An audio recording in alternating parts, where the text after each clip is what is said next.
Fanon grew up in Martinique, and he went to France later in his life to continue his medicine and psychiatry study and his philosophy study. And he also wanted to fight the Nazis to preserve the freedom of France. And soon, being part of the French society and of the metropolitan life, he started to realize that he is not accepted in society and that he is always not seen as an individual, but of a man, or, as he says, as an object of color. Meaning that Fanon experienced as a black man how it is to be fixed under the gaze of white society.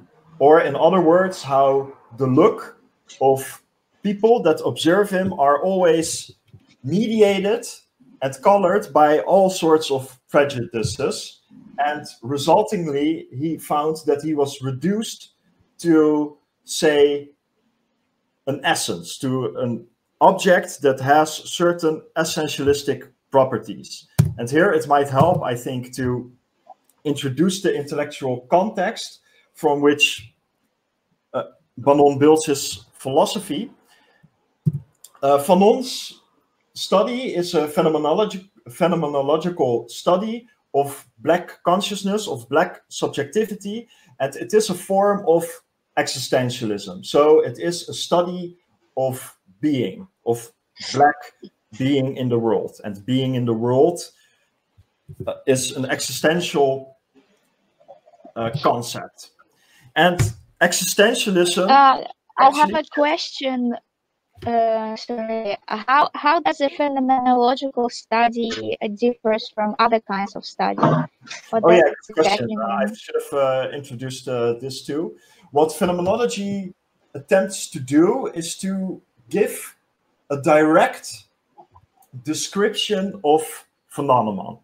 So to try to give a direct account of how things in the world appear to our consciousness without those things being mediated by either scientific theories or by an essentialistic way of thinking, which I will come to explain, but also without, which I will also explain, without the Kantian way of thinking. So without the theoretical framework of the Enlightenment philosopher Immanuel Kant.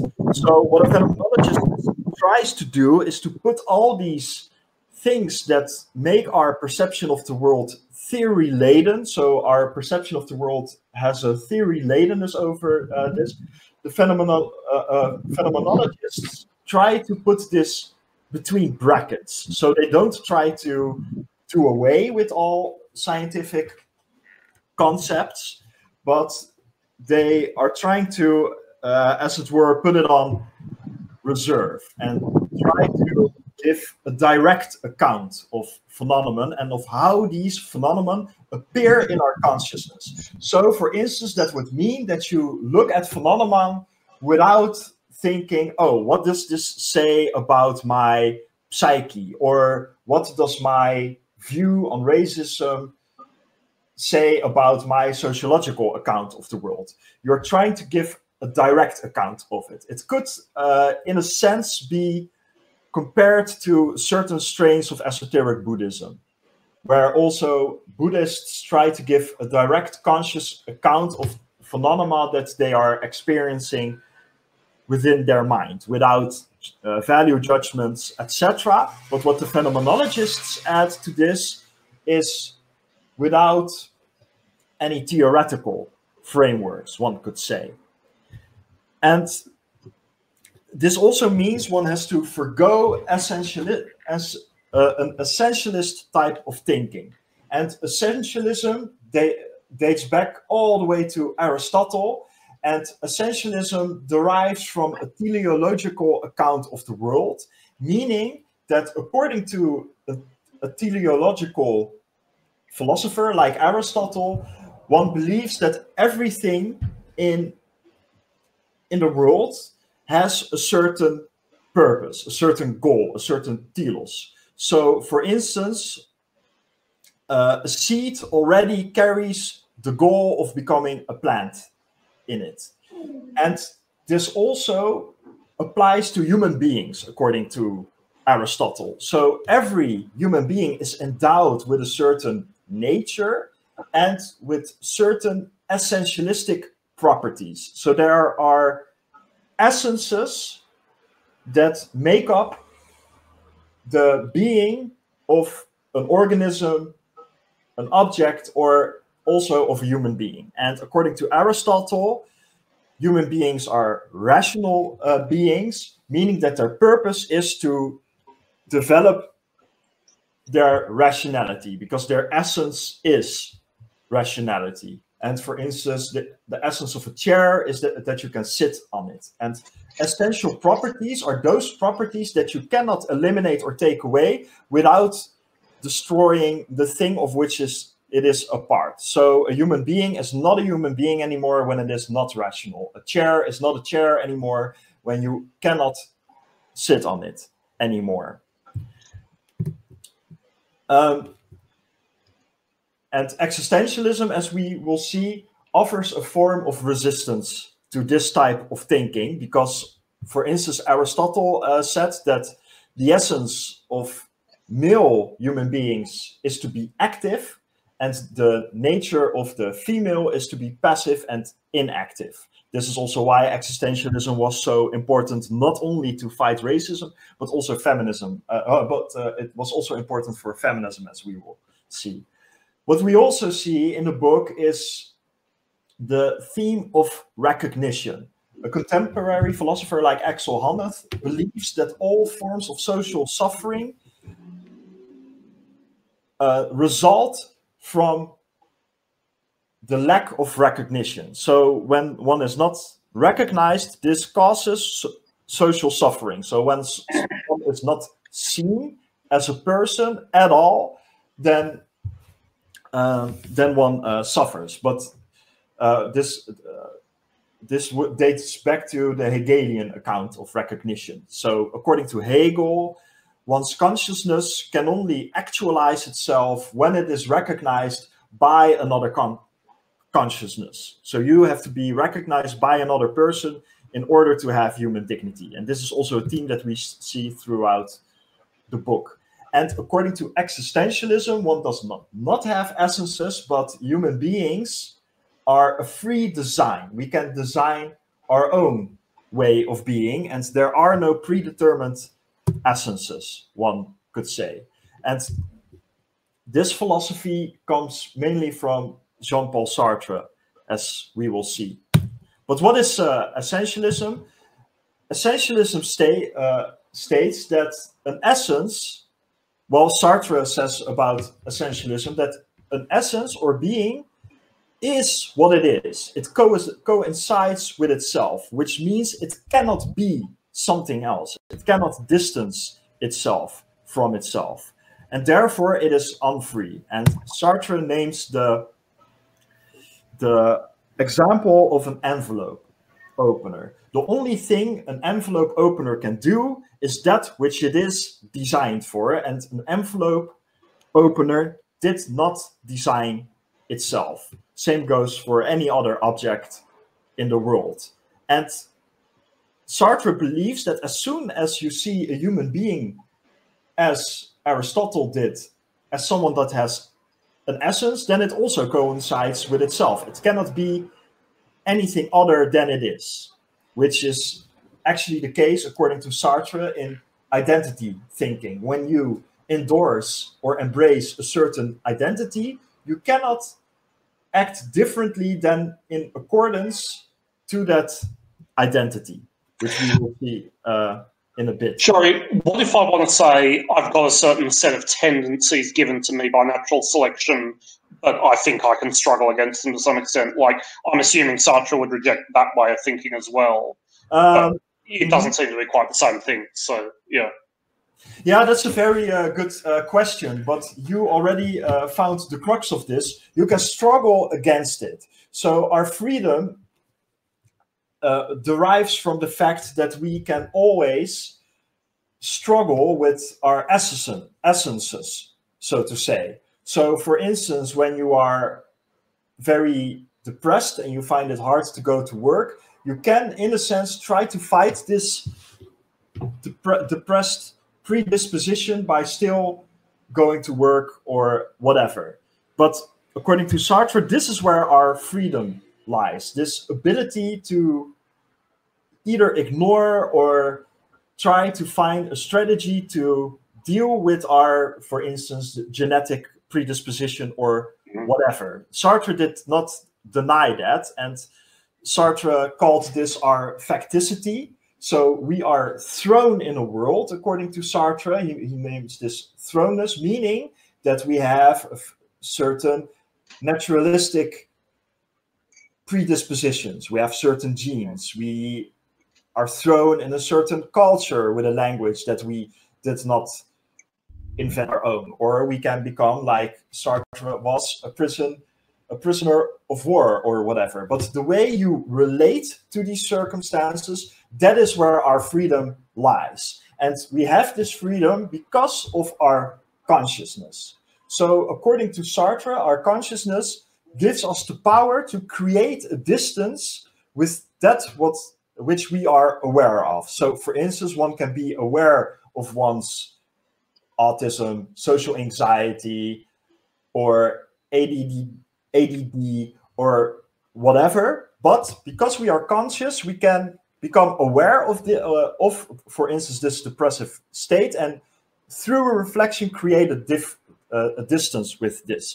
So according to Sartre, this consciousness gives us the ability to reflect this distancing, and this makes us, because we are free to struggle with, let's say, the essences that we have, or genetic predispositions, or society, this makes us free.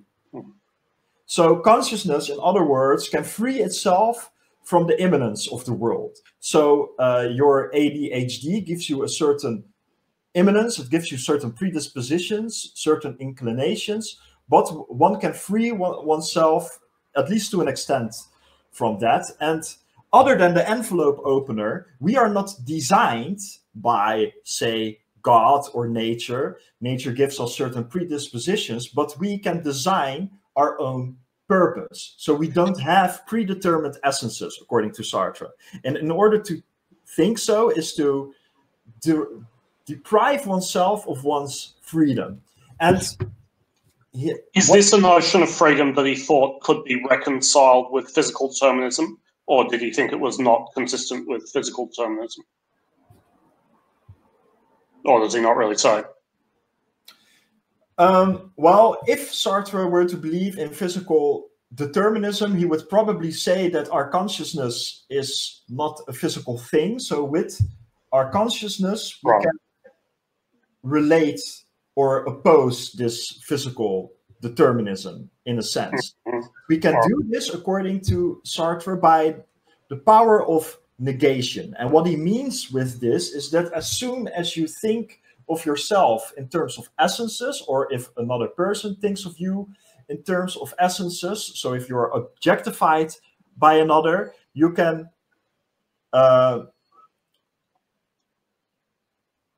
conduct a negation by saying, no, I do not coincide with this essence. So for instance, if a sexist says, you as a woman can't be a mathematician, or you can't be a physicist or an engineer or a computer scientist, you can, with your consciousness, oppose that by telling yourself in a negation of these essences, no, I am a person who can be rational, mathematical, a computer scientist, and so on. That is your free design, according to Sartre. And what this creates is, in a sense, a rupture with the world. So a rupture with, for instance, the sexist categories that exist in the world, or racist categories.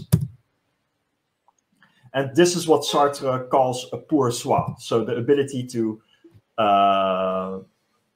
design oneself. And this means, in short, that identity always means unfreedom. So if you think, well, you know, me as a man have to be masculine and strong, then you can behave in no other ways than being masculine and strong. So this, for instance, would be an essentialist way of thinking, but our consciousness gives us freedom. And that is because consciousness is not a passive thing, like Immanuel Kant thought. For instance, Immanuel Kant thought that knowledge is possible because we have cognitive categories that filter sense data and empirical observations in a certain way. So consciousness, in a way, is a receiver and then automatically categorizes things in terms of cause and effect, sameness through modal logic, etc. But according to Sartre, consciousness is not a thing that receives sense data, but it is something that is active. Being conscious of something means always to be conscious of something outside oneself. And this means that consciousness has intentionality. It is active. And Sartre follows Husserl on that, who says this is exactly also what happens with mathematics. There is an intentional grasp of certain concepts. And reflection, which Descartes thought was primary, and I think therefore I am, and also which Kant thought was primary, according to Sartre, is only secondary. You only become conscious of yourself by becoming conscious of something that is external to you, which this image actually quite adequately show, I believe. So one first becomes conscious of this circle, and only then one becomes conscious of oneself because one is conscious of this conscious experience of something external. This means that the I, the consciousness, is a transcendence. Transcendence here meaning that it can,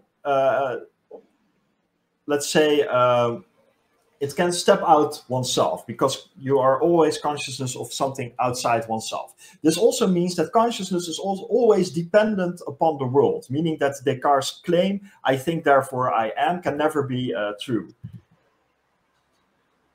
And like I said, this thinking is in tension with our facticity. So let's say our genetic predisposition, all these things that I already mentioned. And our freedom lies in what Sartre called our consciousness of not being. I'm not a hysterical, emotional woman. I am designing myself as a rational, well-educated woman, for instance. Or I am not a primitive, intellectual, inferior black person, but I am eloquent, erudite, and an academic, which is what Fanon struggled with, as we will see. So this means we are always free, but there is one big impediment to our freedom, to our free design, as Sartre calls it, and that happens when we encounter the other. And what the other does is perceiving us in terms of essences. Oh, I see a man with glasses and a bit of an artistic suit. That must be an academic. Oh, I see a guy full of tattoos. That must be a motorcycle rider that listens to heavy metal. Oh, I see a woman on high heels. This must be a very feminine person that cares a lot about her looks. So when this happens, you are being designed by the look, by the gaze, as Sartre and also Fanon call it, by the gaze of the other. And this gaze, therefore, is always, in a sense, objectifying. This gaze ascribes qualities to you that are not necessarily yours. And then you start to coincide with yourself again, with your identity again. This is how we can imagine the gaze. Meaning for Fanon, for instance, the black person is also always being objectified by the gaze, but in this case by the reductionist, reifying white gaze, white society. And here I must already say that this white gaze is not the same as the gaze of Sartre, because in the social field, two persons can meet each other, look at each other, and objectify each other with each other's gazes.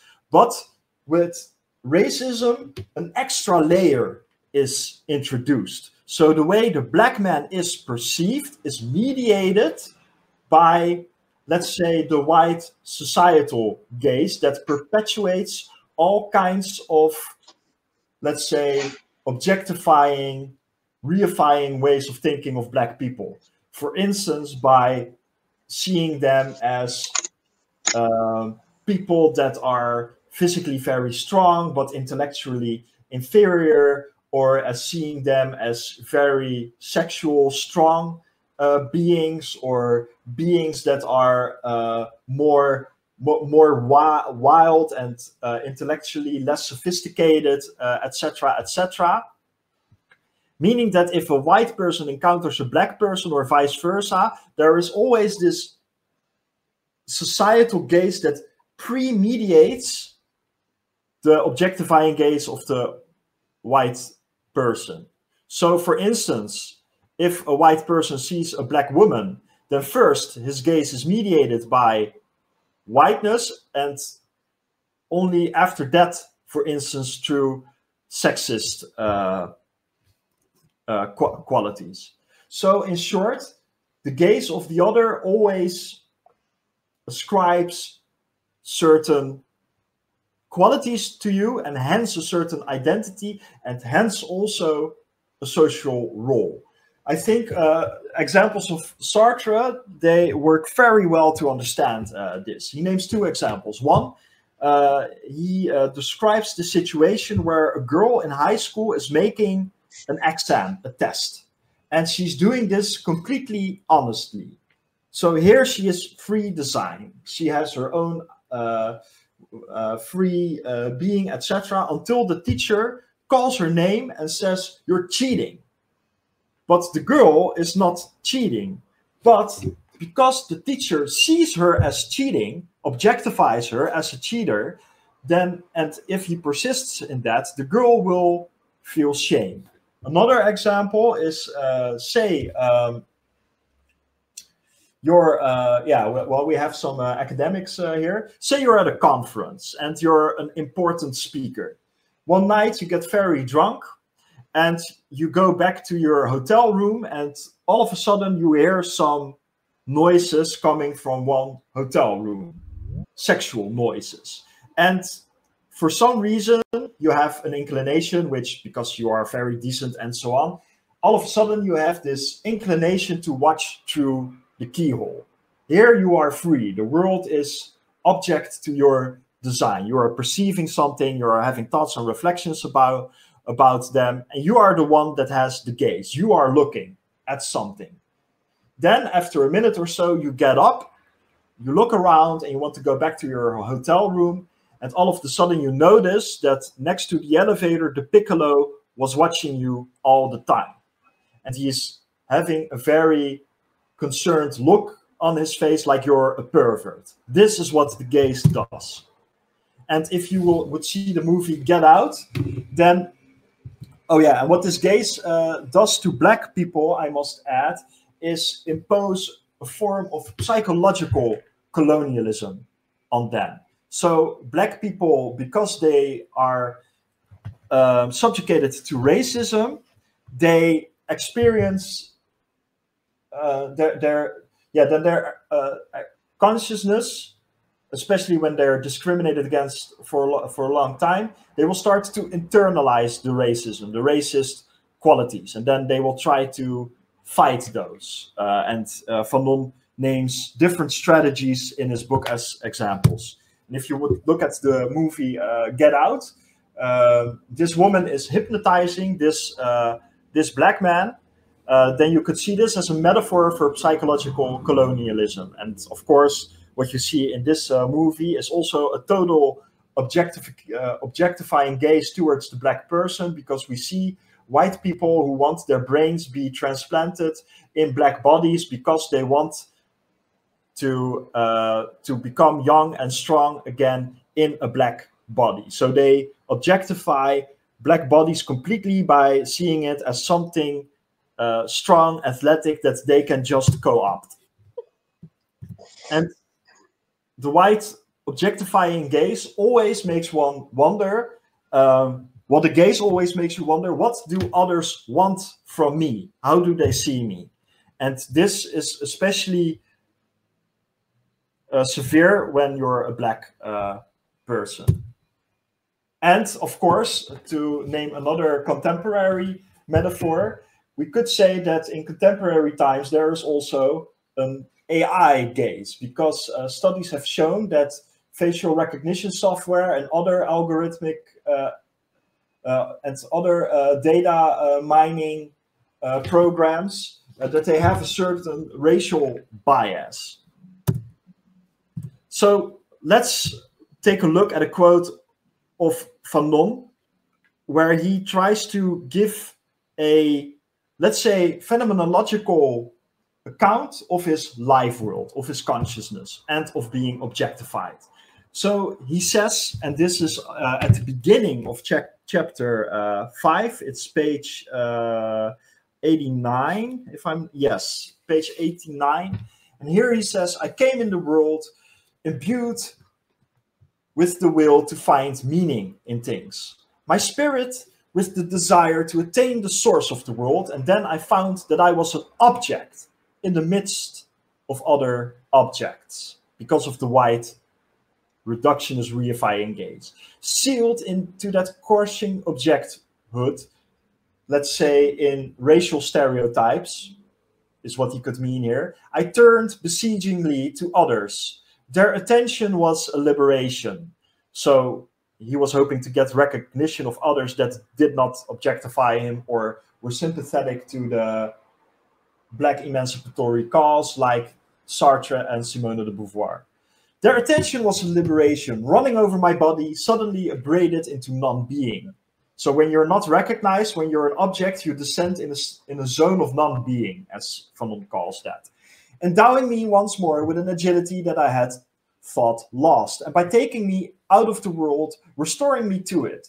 But just as I reached the other side, I stumbled, and the movements, the attitudes, the glances of the other fixed me there, in the sense in which a chemical solution is fixed by a dye. So the white gaze fixed him in objective qualities that they ascribed to him.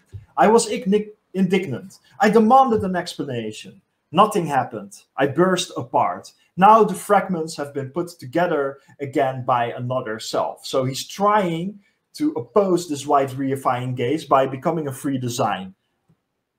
But this depersonalizing white gaze, this look, has completely shattered him.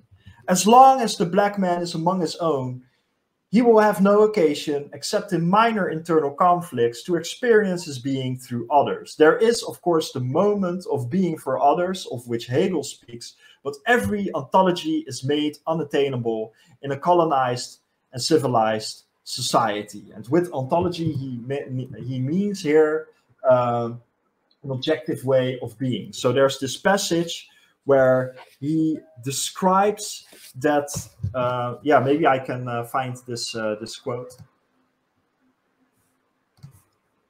Oh, it's closed. So maybe you will remember this passage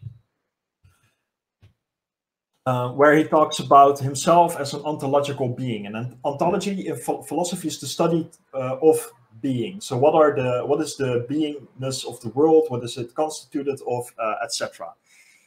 So here he says, and then the occasion arose when I had to meet the white man's eyes. An unfamiliar weight burdened me. That is because these white man's eyes are, in a sense, racist, objectifying him. And this results in a weight on him. So he has to oppose these racial caricatures if he wants to be recognized as a full personal, as an individual. The real world challenged my claims. In the white world, the man of color encounters difficulties in the development of his bodily schema, of his ontology, of his being. Consciousness of the body is solely a negating activity. It is a third-person consciousness. The body is surrounded by an atmosphere of certain uncertainty. I know that if I want to smoke, I shall have to reach out my right arm and take the pack of cigarettes lying at the other end of the table. The matches, however, are in the drawer on the left, and I still have to lean back slightly. And all these movements are made not out of habit, but out of implicit knowledge. A slow composition of myself as a body in the middle of a spatial and temporal world, such seems to be the schema. So here he's still free design. It does not impose itself on me. It is rather the definite structuring of the self and of the world. Definite because it creates a real dialectic between my body and the world.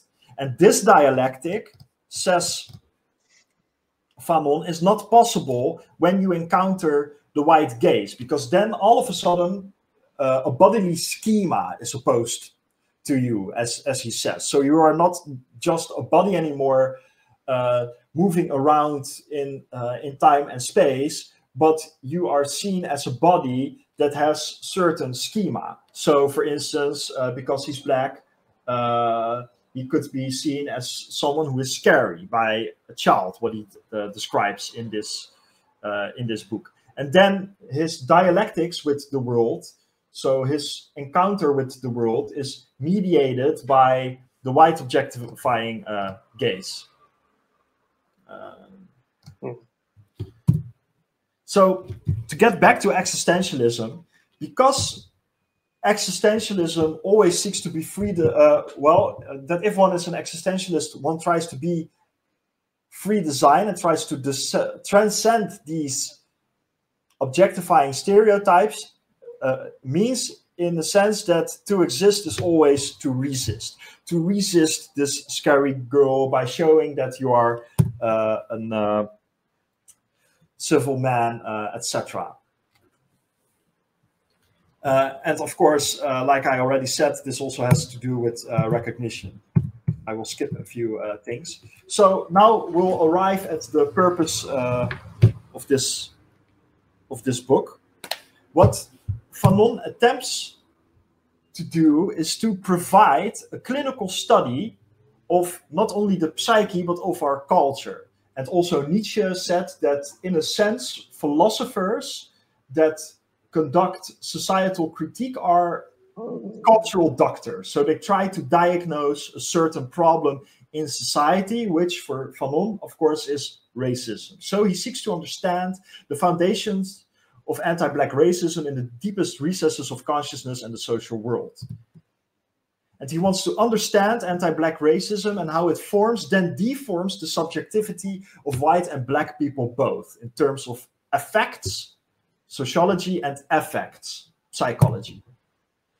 And he wants to give an existential, phenomenological, narrativized event of anti-Blackness, of his lived experience. That is why he writes so much out of his own experience. And with this, he basically says that a subjective experience can be understood by others. So he'd claim that as if you, as a white person, read this book, you can understand racism. And he also offers a Marxist attack towards Eurocentric artificiality, narrow scope of humanity, namely by attacking the Enlightenment myth, and in which the Black man is seen as a scapegoat, one that impedes progress, civilization, liberation, and education. So the Black person is a kind of opposing force to this white myth.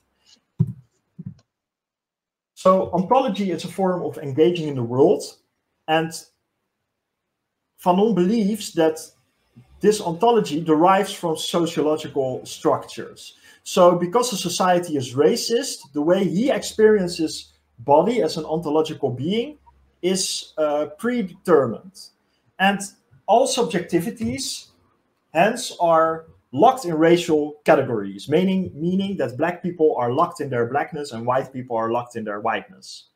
And the Blackness is confronted with an anti-Black world, and hence Black people are thrown into a zone of non-being. And then, as Sartre said, that the hell is other people, because you're always objectified by the gaze of the other. Here, the hell becomes the white other that ascribes a place and role to a blackness that is seen as abject. And this depersonalizes people. You are not seen as an individual anymore, but as a black body, say. And what Fanon attempts to do is to offer a theory for the fight against colonialism as a total project and its calculative rule. And what he means by colonialism being a total project, colonialism does not only appropriate land, resources, etc., but also the minds of black people by racial stereotypes. So this means that anti-black colonialism is a total project that has infiltrated, modified, and calcified, hence made white, all aspects of the life world, of the consciousness of black people.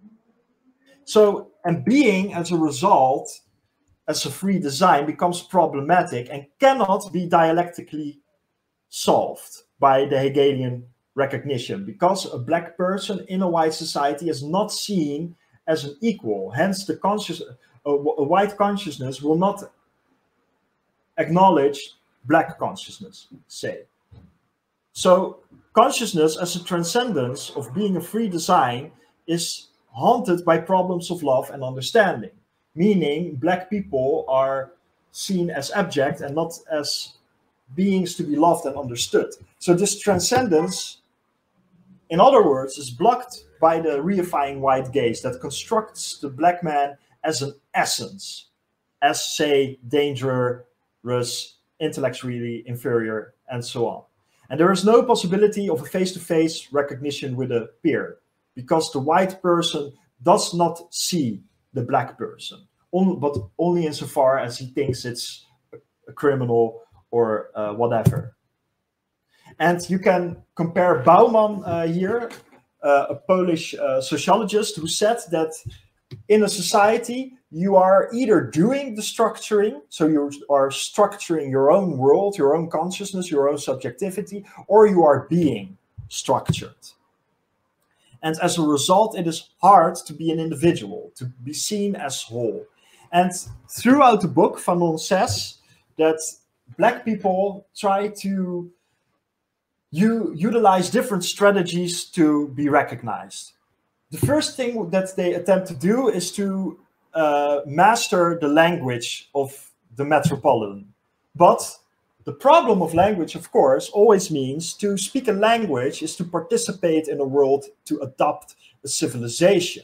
And Fanon describes how many black people attempt to speak the metropolitan language, so French city language, to be recognized, to be seen as erudite, eloquent. But this always leads to new insults, like, oh, you are so well-spoken for a black person. You are not the same as everyone else. And also, if you totally adopt the language of the colonizer, you are paradoxically participating in your own oppression.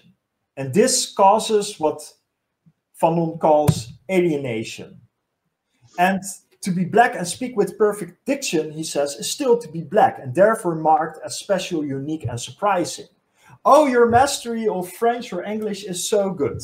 I've had Turkish colleagues who had, for instance, hospital appointments, and that then a nurse would say, oh, your Dutch is so good for Turkish people. Another strategy that white people try to adopt is what Fanon calls interracial desire, as a form of self-destruction and desire to be white, so to speak as good as white people, or to elevate one's social, political, and cultural status in proximity to whiteness. So as, for instance, a black intellectual trying to be like a white professor.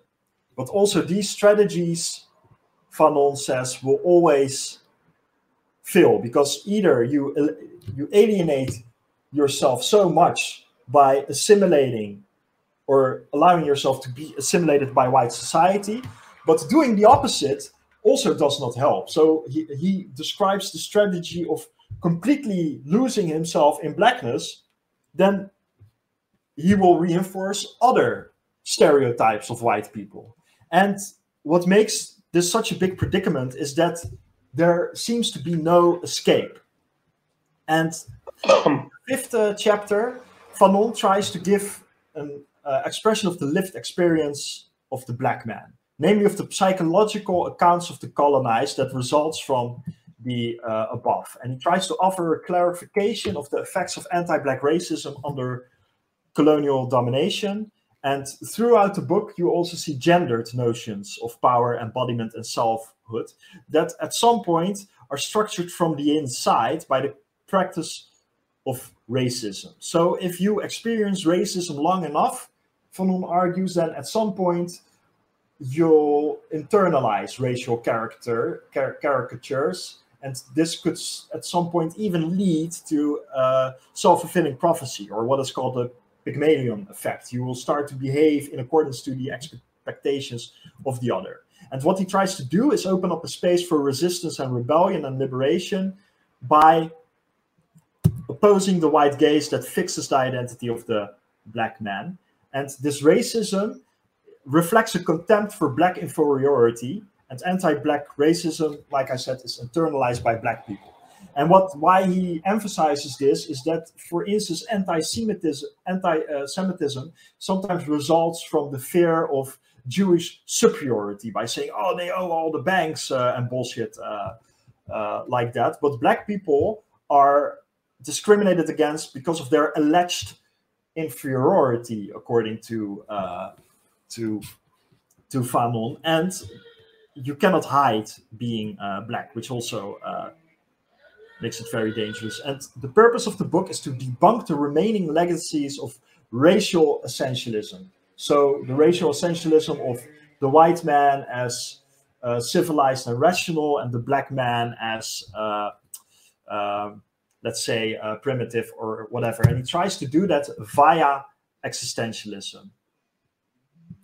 And with it, he attempts to do nothing other than to demand human behavior of the other. So for this alienation, because of this white gaze, Fanon says, the black man is rooted in a universe from which the black man must be extricated. So extricated from this universe where he is essentialized.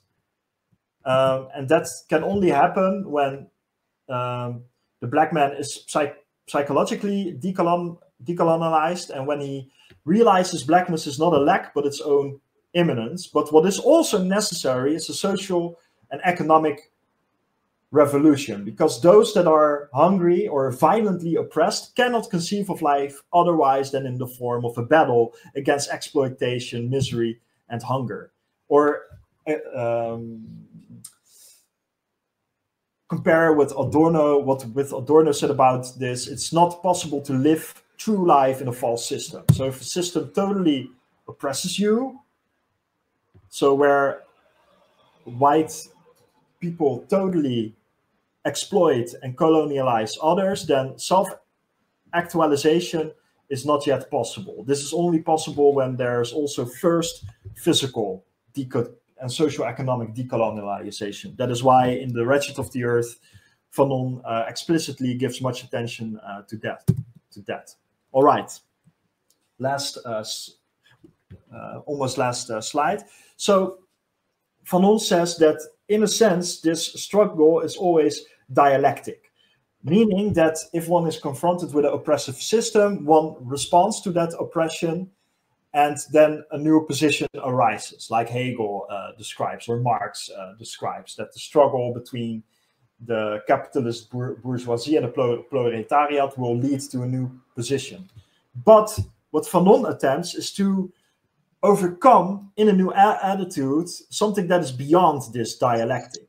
And dialectics of recognition might simply mean elevation of the black person to a sense of humanity created and modeled on white people. But this is very problematic when you do not, when all relationships are already predetermined by racial relationships. So that's why he disputes this move and tries to offer an alternative ways of thinking about the future. And what one must do is not try in a relation to have the one being recognized by the other, but one has to destroy pre-existing forms of relation, so relation between white and blackness. He tries to create something new. And he says that if those pre-existing forms of relation are destroyed, then a certain kind of revolution will be possible, one in which the humanity of the colonized black person might emerge on its own terms for the first time. And he therefore one must therefore, he says, give up the project of how others review you, and hence you must forgo all status gains. So, for instance, by proving yourself to be very eloquent to, say, a white academic or a white laborer or whatever. And this also means a break with history. And Fanon says we are not bound to history, we are not slaves to the past, and therefore any kind of future is possible. And he wants to create some openness and an undetermined character of the future. And in the end of the book, he speaks about solidarity, where he says, if the question of practical solidarity with a given past ever arose for me, it did so only to the extent to which I was committed to myself and to my neighbor, to fight for all my life and with all my strength, so that never again would the people on the earth be subjugated. It was not the black world that laid down my course of conduct. My black skin is not the wrapping of specific values. Hence, see this breaking free of essentialistic ways of thinking. And he says that the enslavement of man by man must cease forever. That is, of one by another, that it be possible for me to discover and to love man wherever he may be. And at the conclusion of this study, I want the world to recognize with me the open door of every consciousness. And he ends with the sentence, "Oh, my body, always make me a man who questions." And this is actually an existentialist call for rebellion, because questioning means questioning the racial stereotypes that are ascribed to you, or for a woman to fight the sexist essences that are ascribed to you. You can always question those.